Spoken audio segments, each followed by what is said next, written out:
Hello, guys. My name is Eliana, and I have a story for you guys today. But before I tell it, I have a question. Who here likes to garden? Anybody? Few of you, yeah? Okay, well, I have a story about a pair of best friends named Frog and Toad. So, Frog really likes to garden, and Toad has never done it before. So, this is a story about what happens when Toad tries to garden for the first time. So, this is The Garden by Arnold Lobel from the book Frog and Toad Together. So, one day, Frog was working in his garden when his friend Toad came walking up. "Wow, Frog, that is a very beautiful garden," said Toad. "Yes," said Frog, "but it was very hard work to grow." "Hmm, I wish I had a garden," said Toad. And Frog had an idea. He took a little bag of seeds out of his pocket and he handed it to Toad. He said, "Now, Toad, these are flower seeds. If you go home and plant them in your yard, soon you will have a garden too."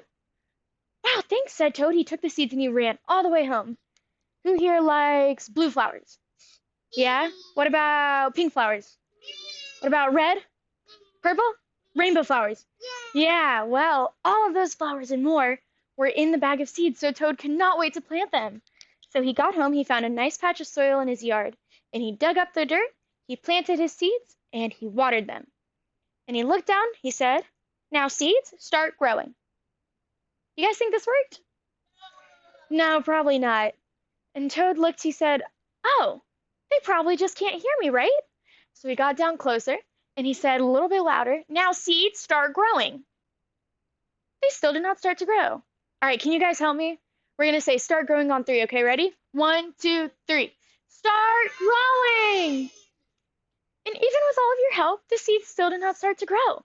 But Frog heard all of this all the way from his house. He came running down the path. He said, "Toad, what is all of this noise?" "My seeds won't grow," said Toad. "Of course they won't grow," said Frog. "You are shouting at them far too much. They're too frightened to grow. What you have to do is you have to leave them alone for a few days. Let the sun shine on them, let the rain fall on them, and soon they will grow." So that night, Toad looked out at his garden.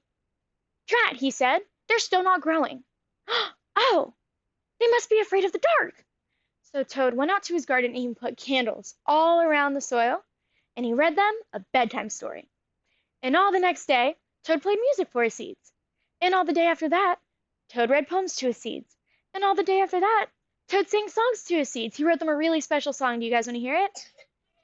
All right, he sang that to them all day. "Let it grow, let it grow. I'm one with the earth and sky. Let it grow, let it grow. My seeds won't grow and I don't know why." And after all of that, the seeds still didn't grow. Toad was very frustrated and very sad, so he stomped over to a tree and he sat down. He got very tired and fell asleep. Shoo, shoo. But he woke up to Frog yelling his name. "Toad, Toad, come here." "What is it?" said Toad, and he stomped over. "Toad, look at your garden." So Toad looked down and, there were little green sprouts all over the dirt. "Finally," said Toad, "my seeds have stopped being too frightened to grow." "Yes," said Frog, "and soon your garden will be beautiful." "Yes," said Toad, "but you're right, Frog. It was very hard work." So that was The Garden by Arnold Lowell. Can anybody tell me what we